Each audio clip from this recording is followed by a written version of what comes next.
il vous arrive, à vous et à moi, de faire de bonnes et de mauvaises rencontres. Les mauvaises, c'est ainsi qu'un jour, on passe dans la rue et on est en face d'une personne qui nous crée beaucoup de difficultés et on évite parfois d'engager la conversation, sachant que cela peut nous nuire.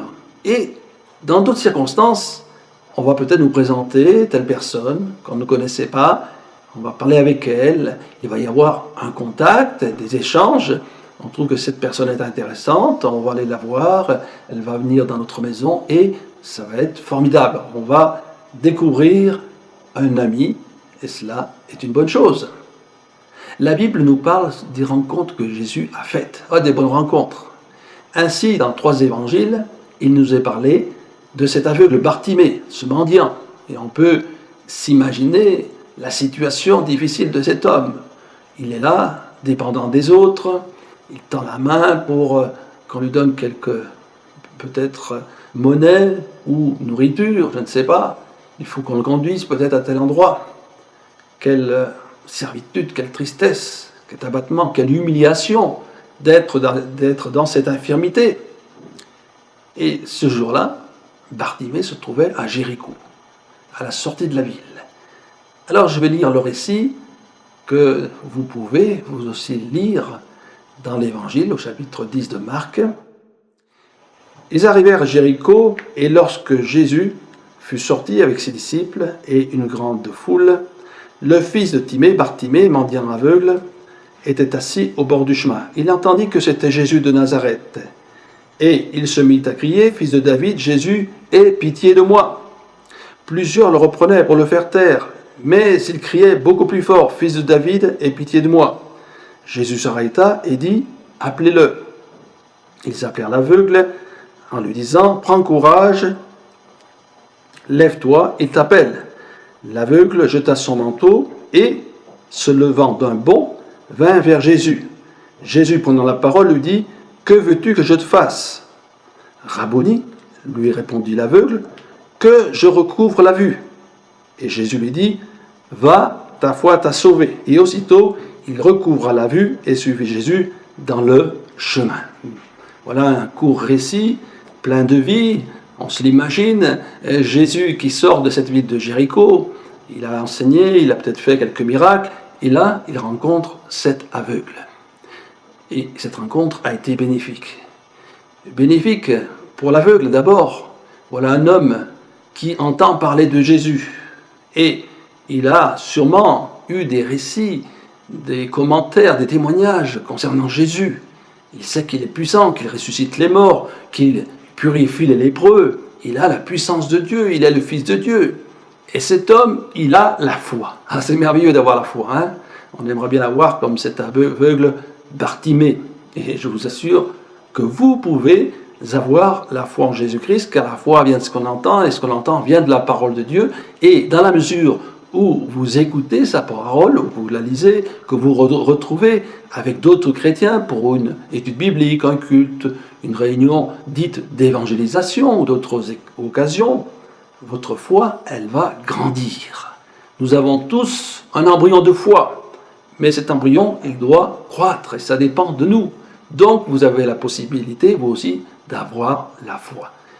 Bartimée, il est là lorsque Jésus sort de la ville, entouré de ses disciples, une grande foule, et bien sûr, il y a du tumulte, et là, il crie, « Jésus, fils de David, aie pitié de moi !» Ce n'est pas simplement une petite prière apprise par cœur, non, une prière qui sort du cœur, et c'est la prière qui est agréable à Dieu, hein? La prière qui vient de notre profond de nous-mêmes, de notre cœur, de nos sentiments, de nos besoins. On crie. Lorsqu'il y a un incendie, on crie au feu. Il y a un danger sur la route, la maman, elle voit que son enfant traverse la route impunément, elle va crier.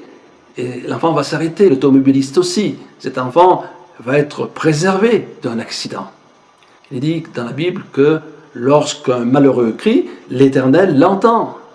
Oui, Dieu entend le cri. Et si vous criez à Dieu pour un besoin quelconque en étant sincère, bien sûr, Dieu entend votre requête et il agira. Tout dépend de la sincérité. Il y a des prières qui sont toutes faites. qu'on va peut-être réciter lors d'offices religieux, qu'on va prononcer machinalement, sans vraiment y mettre son cœur. La Bible nous dit, mon fils, donne-moi ton cœur. Ce qui importe à Dieu, c'est que votre cœur soit entier et bouillant pour le Seigneur. Jésus l'avait bien vu en ce qui concerne Bartimée. Car à Dieu, on ne cache rien. Et Dieu savait très bien que Bartimée était sincère, qu'il croyait en Jésus-Christ. Ainsi, la prière a été courte, et même qu'on ait empêché que cet aveugle il crie, lui il a continué à crier. Et rien n'empêchera personne de s'adresser à Dieu. Vous avez la possibilité de vous adresser à Dieu, même si vous êtes toute seule ou toute seule dans votre maison. Vous avez cette opportunité d'élever la voix tout simplement et sincèrement, profondément, et de lui exprimer ce qu'il y a dans votre cœur. Ici, la prière elle était simple, « Aie pitié de moi ». Jésus lui posa la question, « Mais que veux-tu que je te fasse ?» Et Dieu désire que nous nous exprimions devant lui.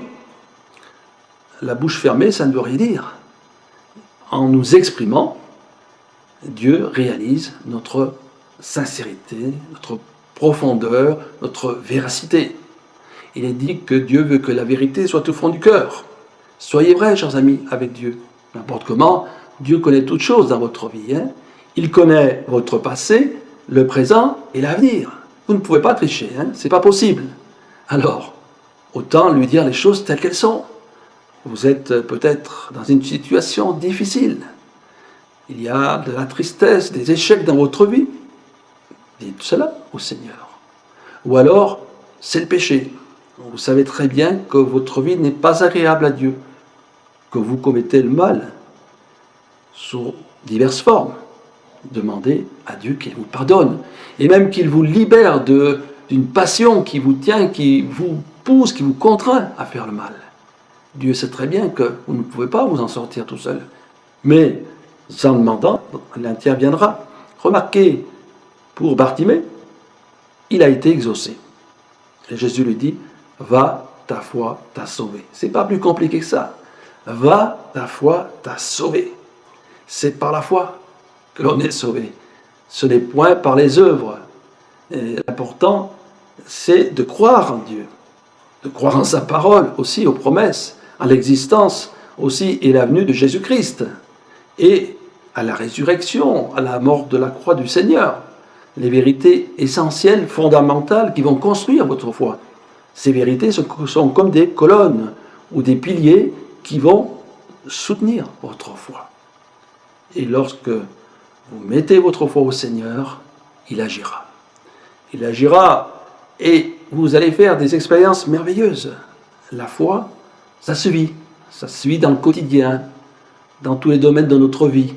Nous pouvons espérer dans le Seigneur. Ainsi, Bartimée, non seulement il a entendu ces paroles « Va, ta foi t'a sauvé », mais lui-même a pris la décision de suivre le Christ. Personne ne lui obligeait. Il aurait pu dire « Merci Seigneur, tu m'as guéri, je retourne à ma maison » et on n'en parle plus. Mais là, il a compris que si Jésus était capable de le délivrer de sa cécité, il avait aussi la possibilité de le conduire au salut et à la vie éternelle. Car le plus important, ce n'est pas le temps présent. Nous allons vivre quelques années, mais ce qui est essentiel, c'est de penser à l'au-delà. Où passerez-vous votre éternité? Voilà votre question.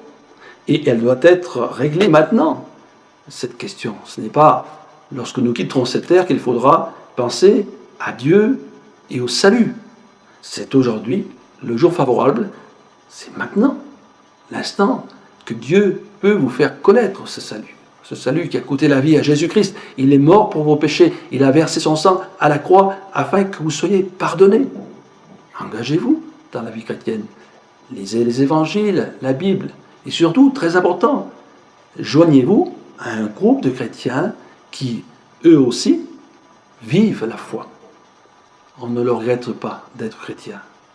Car on découvre la joie du salut, la paix ici-bas sur la terre, et on a l'assurance et l'espérance dans l'au-delà et l'éternité.